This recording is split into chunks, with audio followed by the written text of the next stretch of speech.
ಕಳೆದ ಬಾರಿ 70% metro rate ಜಾಸ್ತಿ ಆಗಿತ್ತು. ಈಗ ಫೆಬ್ರವರಿ 9ರಿಂದ 5% ಎಷ್ಟು ಸರ್? ಇದರಿಂದ ನೇರವಾಗಿ ಜನಸಾಮಾನ್ಯರ ಮೇಲೆ ಪೆಟ್ಟಾಗ್ತಾ ಇದೆ. ಇದು ಪ್ರತಿಯೊಬ್ಬರು ಜನ ಕೇಳಬೇಕು ಸರ್. ಯಾಕೆ ಅಂದರೆ ಇವತ್ತಿನ ದಿನ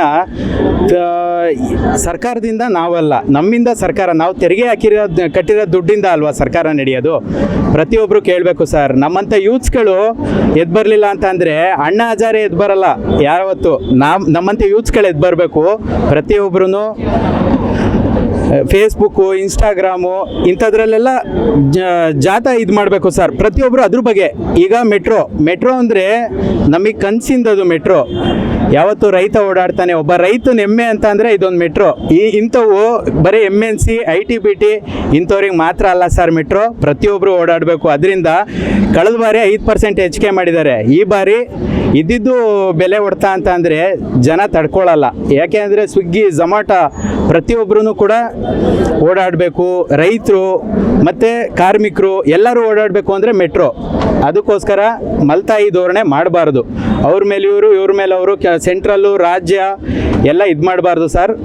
ಜನಗಳಿಗೆ ಜೀವನ ಮಾಡಕ್ಕೆ ಬಿಟ್ಟರೆ ಸಾಕು, ಅವ್ರ ಜೀವನ ಕಟ್ಕೊಂಡು ಹೋಗ್ತಾರೆ. ಈಗ BJP ಅವರು ಹೇಳ್ತಾರೆ ರಾಜ್ಯ ಸರ್ಕಾರ ಇದಕ್ಕೆ ಹೊಣೆಗಾರಿಕೆ ಅಂತ, ಕಾಂಗ್ರೆಸ್ ಅವರು ಹೇಳ್ತಾರೆ ಸರ್ ಏನು ಗೊತ್ತಾ, ಒಂದು ವಿಚಾರ ಏನು ಅಂದರೆ ಸಿದ್ದರಾಮಯ್ಯವರು ನೇರವಾಗಿ ಇವರಿಗೆ ಸೆಂಟ್ರಲಿಗೆ ಹೋಗೋ ಹಣನ ತಪ್ಪಿಸಿ ನಮ್ಮ ರಾಜ್ಯದ ಜನಗಳಿಗೆ ಕೊಡ್ತಾ ಇದ್ದಾರೆ ಅಲ್ವಾ.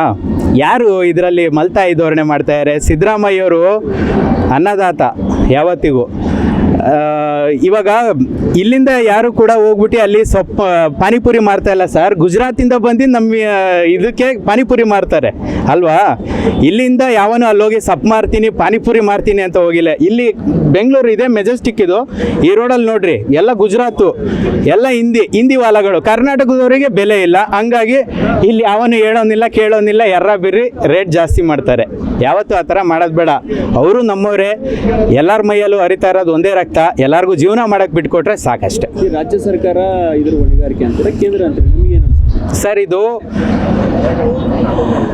ಸೆಂಟ್ರಲ್ ಗೌರ್ಮೆಂಟ್ ಹೊಡ್ತಾ ಸರ್. ಇದು ಸೆಂಟ್ರಲ್ ಗೌರ್ಮೆಂಟು ನೇರ ಹೊಣೆ. ಇದಕ್ಕೆ ರಾಜ್ಯ ಸರ್ಕಾರ ಹೊಣೆ ಬರಲ್ಲ. ಯಾಕೆ ಅಂದರೆ ನಮ್ಮ ರಾಜ್ಯದ ದುಡ್ಡು, ರಾಜ್ಯದಲ್ಲಿ ಪ್ರತಿಯೊಬ್ಬರು ಮನೆಯಲ್ಲೂ ಮಹಿಳೆಯರಿದ್ದಾರೆ, ತಾಯಿಂದಿರಿದ್ದಾರೆ, ಅಕ್ಕ ತಂಗಿದಿದ್ದಾರೆ. ಆ 2,000 ರೂಪಾಯಿ ಹಣನ ಮನೆಗೋಸ್ಕರ ಬಳಸ್ತಾ ಇದ್ದಾರೆ ವಿನಃ ಯಾವುದೋ IT-BT ಪಬ್ಬು ಕ್ಲಬ್ಗಳಿಗೆ ಬಳಸ್ತಾ ಇಲ್ಲ ಅವರು ಅಲ್ವಾ. ನಿಜಾನೋ ಸುಳ್ಳ? ಕಡಿಮೆ ಆಗಬೇಕಂದ್ರೆ ಖಂಡಿತವಾಗ್ಲೂ ಸರ್. ಈಗಾಗಲೇ ಪ್ರತಿಯೊಂದು ಇದರಿಂದನೂ ರೇಟ್ ಜಾಸ್ತಿನೇ ಬರ್ತಾ ಇದೆ.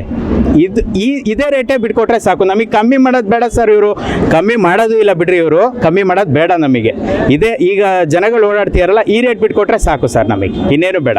BJP ಅವರು ಹೇಳ್ತಾರೆ ಇದು ಕಾಂಗ್ರೆಸ್ ಸರ್ಕಾರ ಪಾಪರ್ ಆಗಿದೆ ಸರ್. ಬಿಜೆಪಿ ಕಾಂಗ್ರೆಸ್ JDS ಒಂದೇ ನಾಣ್ಯದ 2-3 ಮುಖಗಳಿದ್ದಂಗೆ ಸರ್.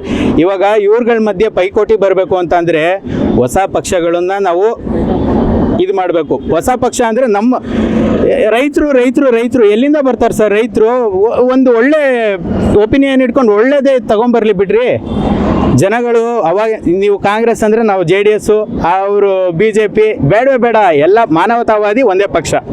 ಯಾವತ್ತೂ ಒಂದು ಹೋರಾಟ ಇಲ್ಲ ಅಂತಂದರೆ ಯಾರು ಏನು ಮಾಡೋಕ್ಕಾಗಲ್ಲ ಸರ್. ಅಂಬೇಡ್ಕರ್ ಒಂದೇ ಮಾತು ಹೇಳಿರೋದು, ಹೋರಾಟ ಮಾಡಿದವನು ಯಾವತ್ತೂ ಏನು ಮಾಡಲಿಲ್ಲ ಅಂತ ಅಂದರೆ ಹೋರಾಟ ಮಾಡಬೇಕು. ಹೋರಾಟದಿಂದ ಮಾತ್ರ ನಾವು ಜಯ ಸಾಧಿಸೋಕ್ಕೆ ಸಾಧ್ಯ, ಎಲ್ಲನೂ ಸಾಧ್ಯ.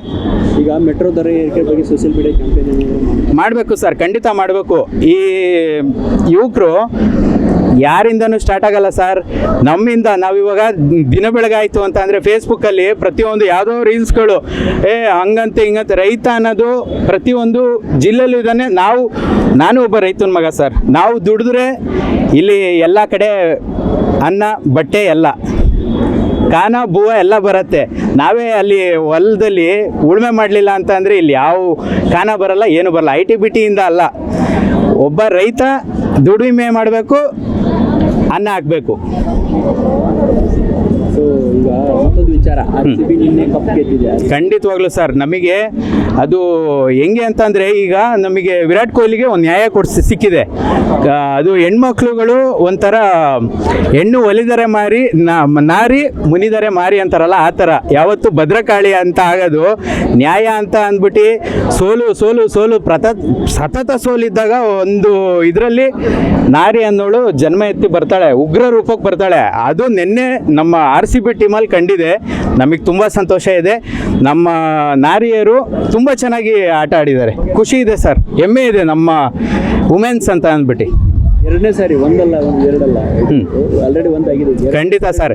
ಸರ್ ನೋಡಿ ಸರ್, ನಾವು ಯಾವುದೇ ರೀತಿ ಲೋಕಲ್ ಆಟ ಆಡಲ್ಲ, ನಿಯತ್ತಿಂದ ಗಂಡಸ್ತನದ ಆಟ ಆಡ್ತಾರೆ ಗಂಡಸರು. ಇವರು ಅಷ್ಟೇ, ಹೆಣ್ಮಕ್ಳುಗಳು ತುಂಬ ಚೆನ್ನಾಗಿ ಆಡಿದ್ದಾರೆ. ಯಾವತ್ತು ಬೆಂಗಳೂರು ಇಡೀ ರಾಜ್ಯದ ಜನ ಬೆಂಗಳೂರು ಅಂತಾರೆ.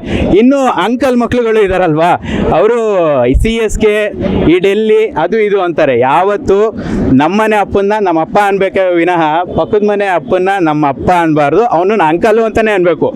RCB ಯಾವತ್ತಿದ್ರು ಕಿಂಗೆ ಸರ್. ಅದು ಯಾವತ್ತು RCB ಕಿಂಗೆ. ಯಾವತ್ತು ಅದು RCBನ ಡೌನ್ ಮಾಡಕ್ಕೆ ಯಾವನ ಕೈಯಲ್ಲೂ ಸಾಧ್ಯ ಇಲ್ಲ. ಅದು ಎಷ್ಟು ಖುಷಿ ಆಗ್ತದೆ, ತುಂಬ ಸಂತೋಷ ಇದೆ ಸರ್. ಅದು RCB ಅಂತ ಅಂದರೆ ಏನೋ ಒಂಥರ ನಮ್ಮ ನೆಲ, ನಮ್ಮ ಆರ್ಮಿ, ನಮ್ಮ RCB. ಯಾವತ್ತು ನಾವು ಗೆಲ್ತೀವಿ. ನಮ್ಮ ಸೋಲಿ ಗೆಲ್ಲಿ ಸರ್, ಗೆದ್ದೆ ತಿಂದು ಬಾಲ ಹಿಡಿಯಲ್ಲ ನಾವು ಯಾವತ್ತು RCB ವಿನ್ ಅಷ್ಟೇ. RCB ಟೀಮ್ ಕ್ಯಾಪ್ಟನ್ ಗೊತ್ತಲ್ಲ, ಸ್ಮೃತಿ ಮಂದಣ್ಣ. ಖಂಡಿತ ಕಷ್ಟದಲ್ಲಿದ್ರು ಸರ್. ಯಾವತ್ತು ಏನು ಗೊತ್ತಾ, ಹುಳಿ ಏಟು ತಿಂದರೆ ಮಾತ್ರನೇ ಅದು ಶಿಲೆ ಅನ್ಸ್ಕೊಳಕ್ಕೆ ಸಾಧ್ಯ. ಯಾವತ್ತು ಸುಮ್ಮನೆ ನೇರವಾಗಿ ಬಂದ್ಬಿಟ್ಟು ಶಿಲೆ ಅನ್ಸ್ಕೊಳ್ಳಲ್ಲ. ಅದು ಹುಳಿ ಏಟು 1000 ಏಟು ತಿಂದ ಮೇಲೆ ಅದು ಶಿಲೆ ಅನ್ಸ್ಕೊಳ್ಳುತ್ತೆ. ಅದೇ ಥರನೇ ಇವರು ಸೋಲು ಸತತ ಪರಿಶ್ರಮದಿಂದ ಗೆಲ್ತಾ ಹೋಗಿದ್ದಾರೆ. ನಮಗೆ ಸಂತೋಷ ಇದೆ ಸರ್.